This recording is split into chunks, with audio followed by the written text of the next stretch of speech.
So we have here a replay to observe between Pr0nogo and XD, aka Scoler, the man who XDs.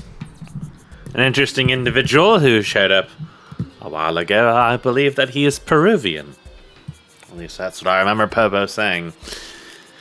I wouldn't normally cast this first thing in the day when I'm really tired and thinking about just going back to sleep because we've got Ascension 6 about 7 or so hours from now and I've had a horrible fucking couple days. But I've got to test out the system and make sure it's actually going to be stable because I recently spent pretty much my life savings, many years of saving, to buy a new GPU. That would be the 7900 XT, and well, the nut of it is that the PSU can't take it. Well, the PSU, it's a 750 watt core, so it should be able to take it, but I've only got the one cable connecting the two pin sets on it. You probably want two cables, but since I'm extremely brilliant, I lost the other cable for some reason. Probably because the move fucked everything up.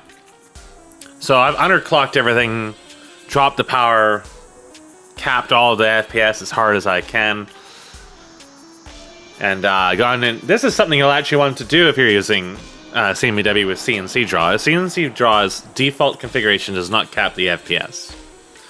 So when I first started this, it almost blew my power again. The first time it was in Unreal 5. This hypothetically could have caused me another... basically the power supply is going to flip and turn off the power when your draw is overloaded. And yeah, this could do that if your system is actually vulnerable to that while running with uncapped FPS. Remember, Starcraft 2 released with BattleNet 0.2 and its flash assets were all uncapped. And that caused NVIDIA cards to basically set on fire because NVIDIA cards are made out of wood screws and plastic. And air blowers. So let us begin. Let's see if we're going to explode. I'm running an extremely different setup. Now the monitor is in 1440p, which is its native, so the game looks really small to me. I might make some adjustments later on to deal with that. And my Explorer and file system stuff was also recently adjusted as well, so yeah, everything's a little bit different. So this is Nitro Valley. It's 4 players, and it's Pr0nogo spawning on the bottom left.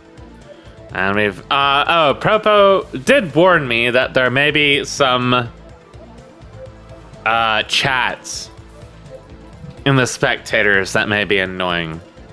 So in chat we have Newt and Fraud. I have no idea who that is. Could be one of them could be Lawler Skates is my assessment, but very possibly not. So, Scoler's actually playing as Zerg here. Yeah, lol. I think I built the wrong units though. You're not AC. Oh right, I think one of these is from some of the new players, actually, if I'm not mistaken. Yeah, we had a slew of new people coming up. Many of them are going to be participating in the tournament. Like I said, I'm very tired. I'm not too awake, but that's all right. Today will be a very, very high octane day as we get into Ascension, and hopefully lots of cheese will be had. I'm looking forward to all the various worker all-ins and other nonsense.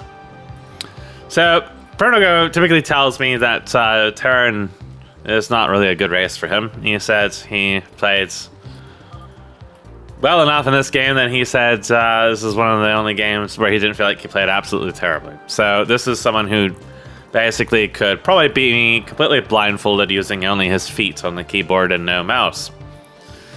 And well, I had to really try very hard to beat him way back with Protoss on his turn, so. All the vids I've seen casting this guy going bio and getting wrecked. Well, I think bio, you have to be aggro with bio. Bio is usually something you go defensive with. And you can be aggro with it, you can do drops with it, or you can be defensive with it. And Cyprians remain very good in spite of their nerfs. Hurricanes are, of course, very good. In fact, I believe one time Popo was talking about a while ago, Hurricanes might actually need a nerf. We haven't really explored the full capabilities of them yet, but they are very, very good in aggro. And I have found they're actually good on defense as well, because if they want to get to your workers early on, they have to pass Achmed, and Achmed's prostate's going to annihilate them. Meanwhile, on the Zerg side, we have Scoler playing as Zerg, and let me just make sure we're actually hooked properly here. Okay. Yeah, nothing in this changed, so it should all be fine. I've never seen Scoler play Zerg. I think if we saw him play maybe Terran once, but I thought he was a Protoss player, so I think he was originally a Terran player. I could be mistaken now, but he seems to have it down pat the current meta, so to say, you know, Zaths and Naths early on seems to be what a lot of Zergs are doing at this point. Quas opener is the in thing. Terran will have no problems with this whatsoever. Whether it's bio or I think Fulcrum would be quite fine with it as well. I think that you wouldn't want to build Cyclops. I think you would get baited into building Cyclops. You wouldn't want to build Cyclops against this. I think you need to go like... Well, you can go like the Goliath Cleric, but I think you need something to buffer the early game in order to go into Goliath Cleric very safely. Otherwise, you will not have enough Goliaths to deal with quads, no way. So I think you can go like Starcade, like kind of like what Popo's doing right now. You might see him pop into Goliaths. Auto mine, please. Why would you put auto mine into a game? Auto mine is for losers, people who don't play games. We're not like those Reddit individuals. Although we enjoy the taste of Windows, we do not competitively lick Windows. Honestly though, a Nath all-in would have fucked Popo up quite a lot at this point. He doesn't really have any real dedicated anti-air. He has a handful of Mavericks, and enough Naths would have easily overwhelmed. If all of Scholar's gas had gone into Naths at this point, he could just wipe Popo off the face of existence. Spam God, yes. Spam. Nice. Good vulture there. So, he's going to try to break this wall. There's only Mavericks in there, and lobsters go off.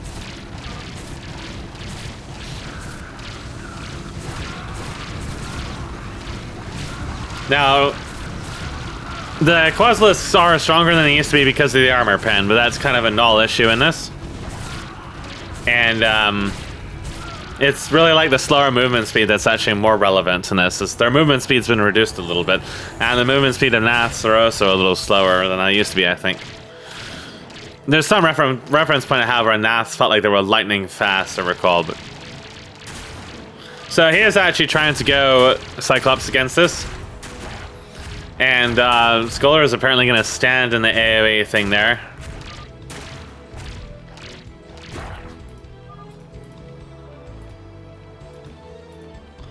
So Scoler's going for an expansion here. He'll be on 3 bases. Popo did lose a handful of workers. He did lose all of his military. A aggressive follow-up at that point would probably have closed the game, actually. Scoler was multitasking a little bit more, brought in more of his units. And focus down the stockade or otherwise put pressure down here, I think he would have been just fine.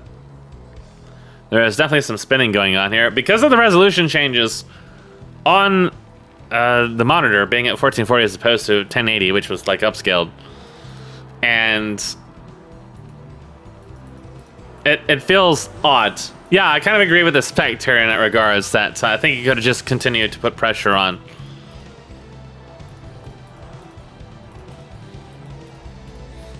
Because he was definitely in a high position there. Now there's more Naths coming.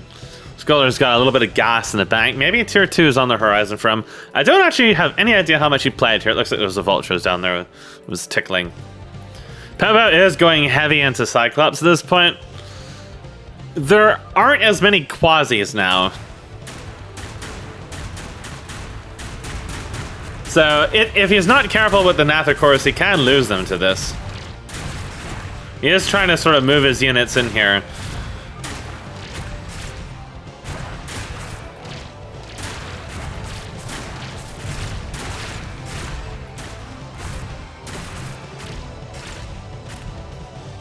Yeah, basically, it didn't really accomplish too much. He did thin down the Naths, but not really too much came out of it.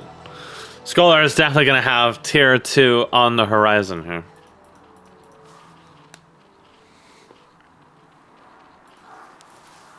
Using the Ministry to block this. That's kind of cheeky. It's alright, so we do have Goliath.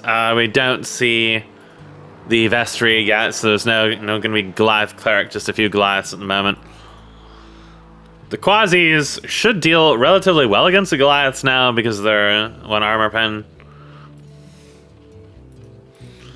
Scoler definitely will have tier 2 coming just now.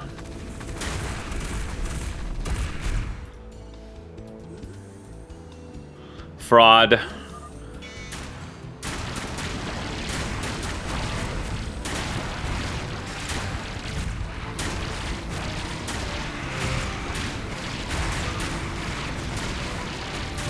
What the fat Zergs do is they spawn butter.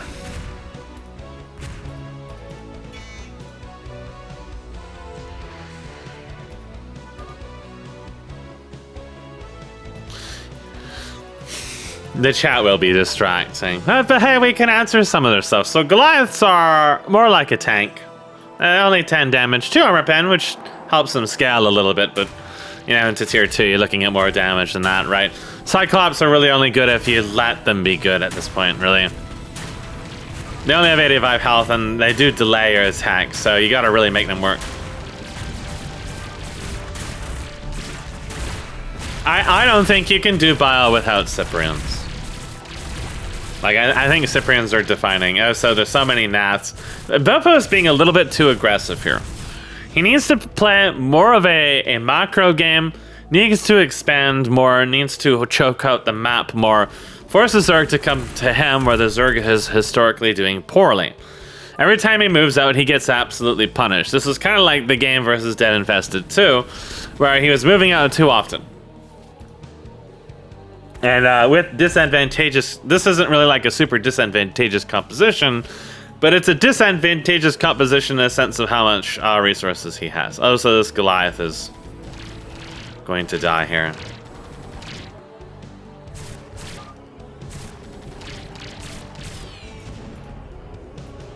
That's kind of a wasteful loss there. Pippo's got a lot of resources building up, but he's going to be spending it pretty soon here. Detonating the scrapyard, I'm not sure he ever even used it. Bulking up on resources isn't necessarily a bad idea at this moment because these mantles are going to be needing them. Is he going to get cat facts?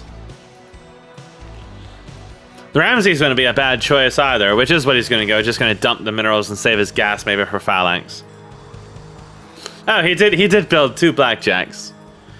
Maybe he had that as an emergency just in case he really wanted to get like Matadoras or something. So Scoler has gone the very XD route of Calculisks, which I don't think are particularly good. I mean, I don't think they're particularly good against Terran in general, but I don't think they're really amazing units in general except for really specific cases.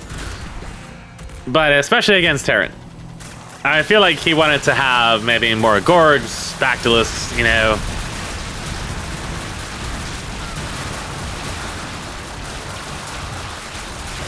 So, nonetheless, Popo doesn't have enough units to actually stop this.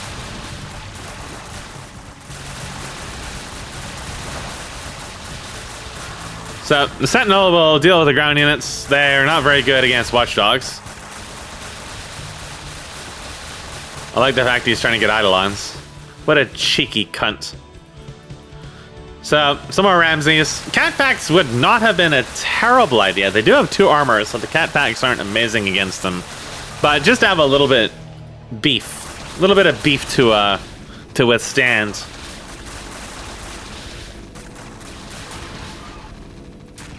Well, Terran actually have the easiest scouting options, other than, say, like the Witness, is they can just make wraiths.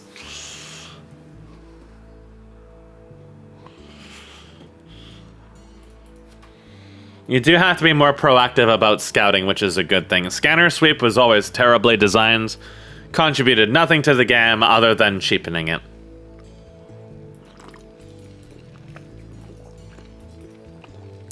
So, Popo holds all that. He lost some of his military units, but it really wasn't that big of a deal. The bigger thing at this point is just kind of deflecting the Zerg's early tier 2 push. If that power spike doesn't fuck you up, then you can survive pretty easily. So, the Calculus, again, is not really units that's going to power spike very hard at tier 2.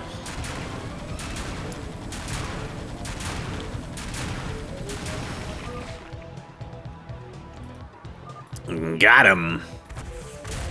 So the Matchulists are going to fly in there. I think Scoler may not be intimately familiar with what they do at the moment. Now, Popo did stop this base, including killing it. But he lost a lot in exchange for that. That was not a cost-efficient trade whatsoever.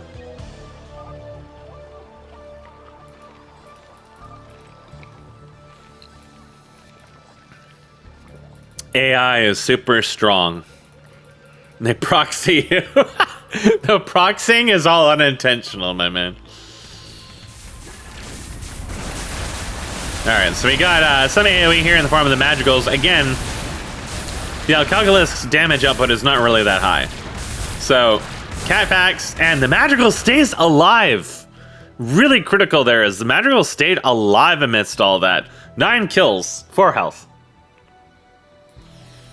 Calculists are just not the right unit for this.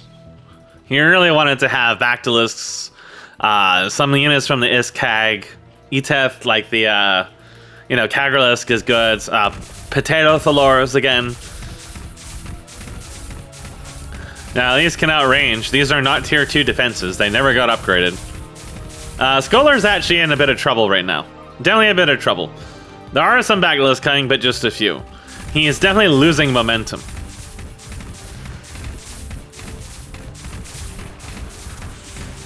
We do have a single idol on here and a couple of clerics healing up that magical.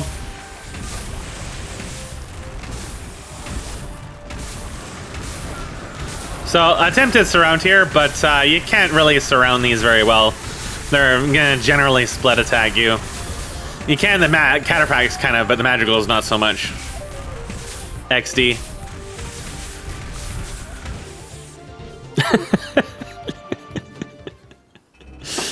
Okay, so that was kind of interesting. It kind of showed you that, well, Calculists are just not really that great. Like, I feel like Calculists are more like a support unit that you bring to assist with something else so they can get some saturated ambient damage in. On their own, they're really only good for like harassment, backdooring, attacking worker lands and stuff like that. And sometimes killing tier 1 units. But especially against like magical Cataphract Ramses, definitely not the unit for the job. Wanted to have some heavier ground like Vilgoricors. Convalisks wouldn't have been too bad. The ambient damage definitely would have made the Brood Spawn have a hard time. But, they are beefy enough. Evolgrillisks maybe, because they're tanky. Just more like frontline units. Even just like the Gorgacors, you only built like one of them, but more of them would have been great, right? Just like get on them and start hugging them. So, I know Bactylisks did, I believe, get their range nerfed by 1 or something like that. Maybe some other adjustments to them, but they're still pretty strong units. And, you can get quite a lot of them, and that's just tons of ambient damage, right? Like, the Magicals are not really that tanky. The Ramses are not really that tanky. Those units do pretty well against them. So, I feel like Scoler kind of like lost momentum when once he hit tier 2. Again, when the Zerg spikes to tier 2, That's got to be a big shift. And if the Terran just endures it without really losing anything, in the case Popo really didn't, he lost a few of his initial units, then the Terran is actually in a very strong position because now the Zerg generally has to stop the Terran move out. And that really did not happen. Popo made a lot of inefficient trades, but once he started getting the cat facts and the madrigals out, the trades became wildly in his favor just because Scoler never really had the large enough army to overwhelm them, and never really had the damage throughput, and he couldn't really shoulder in either because he didn't have a front line. So kind of like a compositional thing there to keep in mind. Also, XD. It was interesting to see Scoler play Zerg. He was I think I felt better about his Protoss play overall, but I think he might have just been trying to learn Zerg, or maybe he went random or something like that. He was expanding and all that, so, you know, there's nothing really, just like, felt like maybe he wasn't sure what to do with the units at that point, right? Like, there is definitely a learning curve to figuring out what the units do, where it's ideal to use them. But you saw in the chat there was someone say that there was like a million specialized units. They're not really. There are not too many specialized units in it. There's a couple that are specialized, sort of, like, say, like the Land Effect, which is basically... It's just the Corsair, right? Like, if you're coming in from Brood War, it's really the same thing, just the interaction is slightly different. It's more interactive, right, as opposed to Fire and Forget. That's generally what you're going to get out of this. Think less about what the individual units do in terms of, like, their numbers and their stats, and more on how they interact, right? Think about, like, interaction concepts. So, you know, like the Cataphract, it doesn't do much damage, but it does consistent damage and it has decent range. And it has a frontal cone attack. Think about the Magical. The Magical can switch weapons, right? You don't really have to worry too much about what the individual numbers are or anything like that. You don't have to learn about all these build orders and all this other shit. Focus really about the interactions with it. Like, when we look at this game, the way I see this game is Scoler didn't have a heavy front line to punish Pr0nogo. That heavy front line could have been Gorgosaurus, it could have been Zergusoleths they made early in the game, could have even been some Izirakoros. You know, the fat units, the melee units, or whatever that has higher health. Just look at him. It's like, oh, it's a couple hundred health. He goes into melee. He's there to tank, right? Or there to you know, be a bruiser or whatnot. Like, just think about that concepts, and then just as you get used and accustomed to the idea of how you want things to interact, then you can start thinking about what the passives and stuff actually do. Like, the Calculus has like a... It's not really a is it a penetration? It's like an interception or something. I forget what it does. Like, I don't even really know what it does, but I don't really need to know intimately what it does at the level of play I conventionally see. All you really need to know is that the Calculus excels in things like dealing with Melisks, for example, because its projectile behaves differently than the Melisk does, right? Because it's kind of, I believe it has some nature of penetration or something to it. So those are like cases, so then you can understand, well, if my opponent's making Melisks, I'll just make Calculus or Skets. Right? Or some combination of them. You know, maybe throw in like some Vithrilisks, because they're basically just devourers, right? Like, they look the same, they still have the same passive effect. It's been nerfed a little bit because it was so powerful, but it also applies to ground units when it splashes. So in my game versus Biddy B, I believe the show match in the last one of the last Ascension, is that Ascension 4? God, man, they go by, don't they? Or maybe it was an Ascension 5 in the earlier periods. I can't remember. Everything is a blur of pain to me. But I got Vithrilis explicitly to splash some of the area units he had because he had Archons. And I wanted to debuff the Archons. That's specifically why I got them, right? Like, that's at the point you can start thinking about the specializations, which aren't really specializations, they're more like behaviors. I think that there's only really a few units in this project I would really consider specialized, right? And once you understand those interaction concepts, and then you can kind of come to understand that. But there is certainly a learning curve to understanding all that.